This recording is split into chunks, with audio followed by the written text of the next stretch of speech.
श्री हरिपाल जी नामक एक भक्त थे। उनका जन्म ब्राह्मण वंश में हुआ था। श्री हरिपाल जी गृहस्थ भक्त थे। इन्होंने श्री द्वारिकाधीश भगवान की उपासना में मग्न रहने वाले एक संत को अपने सद्गुरुदेव भगवान के रूप में वरण किया था। श्री गुरुदेव जी महाराज श्री हरिपाल जी के घर में आया जाया करते थे। एक दिन श्री हरिपाल जी ने गुरुदेव जी से जिज्ञासा प्रकट की, भगवान, इस संसार में घर द्वार में हम फंसे पड़े हैं। घर गृहस्थी के जंजाल से मुक्त होकर भगवान के चरणारविंद को प्राप्त करना अत्यंत कठिन है। यही रहते हुए भगवान को प्राप्त करने का सबसे सरल उपाय कृपा करके हमें बताएं। श्री गुरुदेव भगवान ने कहा, हम तुम्हें ऐसा सरल उपाय बताएंगे कि एक दिन अवश्य भगवान आकर तुमसे मिलेंगे। श्री गुरुदेव जी ने कहा, तुम साधु संतों के चरणों में श्रद्धा रखकर उनकी खूब सेवा किया करो। अगर तुमने जीवन में एक नियम का निर्वाह कर लिया तो भगवत प्राप्ति निश्चित है। सतत नाम जप करते हुए रोज किसी न किसी संत को श्रद्धा से भोजन कराया करो। भगवान संतों के पीछे पीछे चलते हैं। भगवान अपने भक्तों के समीप छाया की तरह चलते हैं और गुप्त रूप से श्री सुदर्शन जी भक्तों की रक्षा करते रहते हैं। संतों को रिझा लोगे तो भगवान रीझ जाएंगे। हरिपाल जी ने कहा, गुरुदेव, हम रोज संतों को कहां ढूंढने जाएंगे? गुरुदेव जी ने कहा, चिंता नहीं करो, तुम्हारे द्वार पर भगवान की कृपा से स्वयं संत आ जाएंगे। उस दिन से श्री हरिपाल जी संतों की सेवा करने लगे। साधु संतों से उनका बड़ा प्रेम हो गया। पहले श्री हरिपाल जी के पास बहुत धन हुआ करता था। संतों की बहुत सेवा करते थे। जो भी संत उनके घर आते वह प्रसन्न होकर लौटते थे। सब संत भ्रमण करते हुए अन्य संतों को कहते थे, एक बार कभी हरिपाल जी के घर भी जाकर देखो, कैसी निष्काम सेवा करते हैं, किस तरह से संतों के चरणों में श्रद्धा रखते हैं। अब तो बहुत से संत आने लगे। धीरे धीरे हरिपाल जी के घर संतों का आना जाना ज्यादा हो गया। अब तो इतने संत आते कि घर से बाहर जाने तक का समय हरिपाल जी को नहीं मिलता। बाहर जाना बंद हो गया, अतः धन कमाने नहीं जा सकते थे। धीरे धीरे जितना भी धन था वह संतों की सेवा में लुटा दिया। जब घर में कुछ भी नहीं रहा तब बाजार से कर्ज ले लेकर कई हजार रुपयों की सामग्री साधुओं को खिला दिया। हरिपाल जी की संत सेवा के बारे में सर्वत्र चर्चा थी, अतः हर दुकान वाला उन्हें कर्ज दे देता था। लगभग हर दुकान से हरिपाल जी ने कर्ज ले लिया था, परंतु जब कर्ज बहुत अधिक हो गया तो कोई कर्ज देना स्वीकार नहीं कर रहा था। जब कर्ज मिलना बंद हो गया तब चोरी का सहारा लिया, परंतु साधु संतों की सेवा करना बंद नहीं किया। हरिपाल जी बहुत बलवान थे। वे सोचते थे कि यह भगवान और संतों से विमुख लोग दान धर्म तो करते नहीं और न भजन करते हैं। भगवान से विमुख लोगों का धन यदि चोरी करके संत सेवा करी जाए तो इन भगवत विमुखों का अन्न संतों के पेट में जाएगा। इस तरह से इन भगवत विमुख लोगों का भी कल्याण हो जाएगा और संतों की सेवा भी होगी। चोरी करते समय यह ध्यान में रखते थे कि भगवान से विमुख धनिक का धन ही लें। जो भक्त, वैष्णव, संत हो अथवा भक्त का कोई चिन्ह, तिलक, कंठी दिखाई पड़े तो उस व्यक्ति का धन नहीं चोरी करते थे। संतों की सेवा थोड़ी देर के लिए स्त्री को सौंपकर बाहर जाते थे और घूमकर यह देख लेते थे कि किसके घर में भगवान की सेवा नहीं होती, कहां भजन नहीं होता। फिर रात में जाकर उसी घर पर चोरी करते थे। एक दिन बाहर जाकर सोचने लगे, आज किसके घर में चोरी करनी चाहिए। उन्हें एक वैश्य व्यापारी का घर दिखाई पड़ा। हरिपाल जी ने वहां जाकर देखा कि यहां कोई कंठी, तिलक धारण नहीं करता, घर में जप कीर्तन नहीं होता। हरिपाल जी ने सोचा, आज रात में इसी के घर चोरी करेंगे।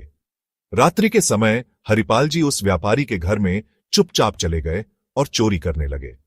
जिस व्यापारी के घर में हरिपाल जी गए थे वो गुप्त रूप से भजन करता था। संतों में उसकी बहुत श्रद्धा थी। वैष्णव वेश में उसकी श्रद्धा थी, परंतु वह बाहरी रूप से तिलक, कंठी धारण नहीं करता था। वह यह भी जानता था कि हरिपाल जी संतों की सेवा के निमित्त चोरी करते हैं, परंतु कंजूस होने की वजह से कभी हरिपाल जी की सहायता नहीं कर पाया। हरिपाल जी रात में जब उसके घर पर चोरी कर रहे थे तभी थोड़ी आवाज हुई। व्यापारी की बेटी नींद से जागी और पिताजी को भी नींद से जगाया। व्यापारी की बेटी ने कहा, पिताजी, लगता है घर में कोई चोर घुस गया है। हरिपाल जी एक जगह छिप गए। व्यापारी अपनी बेटी से कहने लगा, शांत, आवाज न करना। यहां श्री हरिपाल जी के अलावा चोरी कौन करता है? इस नगर में एक वही तो चोर है। हमारा परम सौभाग्य है कि हरिपाल जी हमारे घर चोरी करने पधारे। कंजूसी के कारण हम उन्हें धन तो कभी दे नहीं पाए, परंतु अब हमारा भी धन संतों की सेवा में लगेगा। तुम जाकर शांति से सो जाओ, नहीं तो संतों की सेवा में विघ्न होगा। वह दोनों जाकर सो गए, परंतु हरिपाल जी ने उनकी सब बातें सुन ली। हरिपाल जी रोने लगे और पश्चाताप करने लगे कि यह व्यापारी संतों में कैसा भाव रखता है। अब घर घर चोरी करना भी सही नहीं लगता। पता नहीं कौन गुप्त भक्त हो और हमें अपराध लगे। मन में बहुत ग्लानि हुई और निश्चय किया कि आज के बाद रात्रि के समय किसी के घर चोरी नहीं करूंगा। जिस चादर में चोरी का सामान ले जाते, वह चादर भी हरिपाल जी उस व्यापारी के घर छोड़ आए।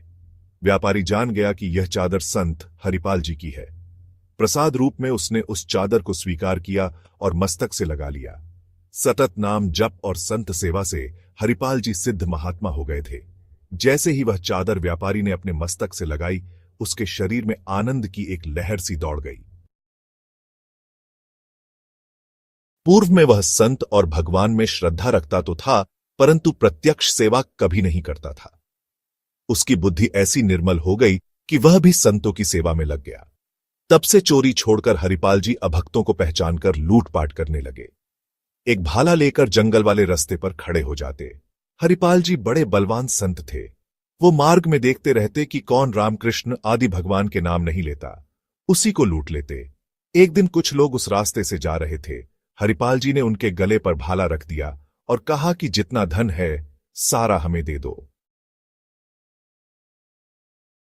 उनमें से एक व्यक्ति डर गया और उसके मुख से निकल गया, हे द्वारिकाधीश, हे विठलेश, हे कृष्ण। हरिपाल जी भगवान का नाम सुनते ही पीछे हट गए और उन्हें छोड़ दिया। उन लोगों ने सब तरफ यह प्रचार कर दिया कि जंगल के रास्ते से जाने वाले सभी भगवान का नाम गाते हुए जाए, उन्हें हरिपाल जी से कोई खतरा नहीं होगा। अब उस रास्ते से जाने वाले सभी लोग सीताराम, राधे श्याम, कृष्ण कृष्ण गाते हुए चलते। अब हरिपाल जी की लूटपाट पूरी तरह बंद हो गई थी। एक दिन द्वार पर बड़ी सी संत मंडली आ पहुंची। अब संतों का सत्कार कैसे करें, अपनी स्त्री से यही बातचीत करने लगे। घर में कुछ भी सामग्री न थी। ऐसे में दोनों दंपत्ति भगवान का स्मरण करने लगे। निष्किंचन भक्त श्री हरिपाल जी को चिंतित जानकर द्वारका में श्री रुक्मिणी जी के महल में विराजमान भगवान श्री कृष्ण सोच में पड़ गए। उनकी साधु सेवा की निष्ठा ने भगवान का मन हर लिया था। अत भगवान ने मूल्यवान वस्त्र आभूषण धारण करके सेठ का रूप बनाया और चलने लगे। श्री रुक्मिणी जी ने पूछा, प्रभो, सेठ बनकर आज कहां जा रहे हो? इतने सारे आभूषण तो पहनकर आप कहीं जाते नहीं। प्रभु बोले, हमारा एक प्रेमी भक्त है, उसी के पास जा रहा हूं। रुक्मिणी जी सोचने लगी कि ऐसा कौन सा भक्त है जिनके यहां इतने सज धज के जा रहे हैं। रुक्मिणी जी ने कहा, मैं भी साथ चलूं क्या? भगवान ने कहा, आओ चले, परंतु श्रृंगार में कोई कमी न करना। सारे सुंदर आभूषण आप धारण करो और हमारे साथ चलो। भगवान ने रुक्मिणी जी से कहा कि हम ऐसे भक्त के यहां जा रहे हैं, वहां कोई भगवत चर्चा न होने पाए, केवल व्यापार, वस्त्र, आभूषणों के बारे में ही बात करना। रुक्मिणी जी सोचने लगी कि ऐसा कौन भक्त है जो भगवान की चर्चा से चिढ़ता हो। दोनों सेठ और सेठानी श्री हरिपाल भक्त के द्वार पर आए और पूछने पर श्री हरिपाल जी से कहने लगे, अजी, मैं अमुक गांव जा रहा हूं। मार्ग में अकेले जाने पर अनेक संकट हैं। यदि हमें कोई पहुंचा दे तो हम उसे मजदूरी के रुपये दे देंगे। भक्त हरिपाल जी ने कहा कि संत लोग द्वार पर रुके हुए हैं, मजदूरी के रुपये पहले दे दो। सेठ ने रुपये दे दिए। उन रुपयों को लेकर आपने अपनी स्त्री को देकर कहा कि इन रुपयों से संतों को बाल भोग कराओ, मैं इन्हें पहुंचाकर अभी आता हूं। जंगल में जाकर सेठ के पास बहुत सा धन देखकर श्री हरिपाल जी मन ही मन अति प्रसन्न हुए। श्री हरिपाल जी ने ध्यान देकर देखा कि उनके गले में माला और मस्तक में तिलक नहीं है। ये वैष्णवों का सा आचार, नाम उच्चारण आदि भी नहीं कर रहे हैं। इनके शरीरों पर अति मूल्यवान इतने आभूषण हैं तो घर में सोना, चांदी, जवाहरात के भंडार भरे होंगे। ऐसे में यदि मैं यह सब छीन भी लूं तो कोई विशेष हानि नहीं होगी।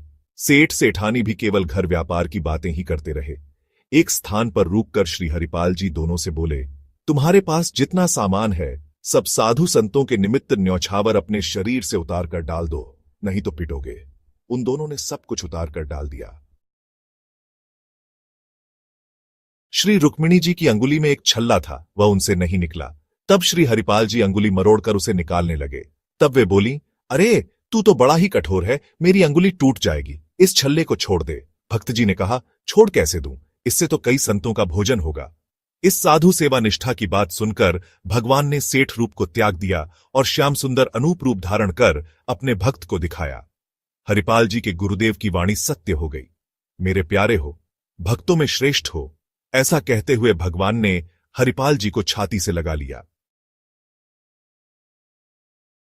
जब कोई भक्त जीवन में कोई नियम लेता है तो उस नियम की दृढ़ता की परीक्षा अवश्य होती है, और यदि वह उस नियम का किसी भी परिस्थिति में त्याग नहीं करता तो भगवान की प्राप्ति सहज हो जाती है। गुरुदेव जी के द्वारा दिया हुआ नियम हरिपाल जी ने कभी नहीं छोड़ा। कैसा भी दुख आया, परंतु संतों की सेवा करते रहे। बाद में भगवान ने हरिपाल जी की संत सेवा से प्रसन्न होकर उन्हें अपार धन दिया। यह कथा भक्तमाल कथा का भाग है। कृपया इसे अपने ठाकुर जी को घर पर सुनाइए, क्योंकि भक्तमाल कथा के मुख्य श्रोता हमारे मुरली मनोहर कृष्ण कन्हैया और वृषभान सुता राधा रानी हैं। हमारे इस प्रयास को घर घर तक पहुंचाने में हमारी सहायता करें। इसे अपने मित्रों के साथ साझा करें, चैनल को सब्सक्राइब करें और बेल आइकॉन दबाएं। यदि हमारी कोशिश आपको पसंद आए तो इसे लाइक करें, इससे हमें प्रोत्साहन मिलता है। हमारा प्रण श्री भक्तमाल कथा का प्रचार प्रसार करना है। कृपया इस पुण्य कार्य में अपना सहयोग दें। जय श्री राधे गोविंद।